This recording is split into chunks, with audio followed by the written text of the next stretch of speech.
Bongga nga ang naging pagsalubong ng kapamilya star na sina Jericho Rosales at Janine Gutierrez dahil magkasama nilang sinelebrate ang taong 2025. Magkakasamang pinagdiwang ng pamilya Gutierrez ang bagong taon kasama si Jericho na tila miyembro na din ng kanilang pamilya. At labis naman itong ikinatuwa ni Janine pati na din ng mga Econin fan.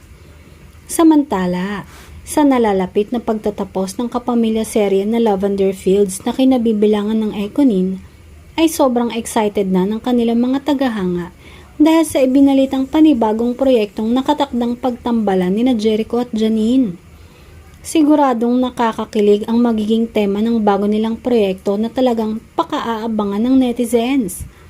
Hiling din ng mga fans na sana sa pagtatapos ng Lavender Fields ay sumabay na sa pag-amin ng dalawa sa totoong estado ng kanilang relasyon kahit nga na obvious naman na sila ay gusto pa din ng publiko na marinig galing sa kanilang mga idolo mismo ang pag-amin.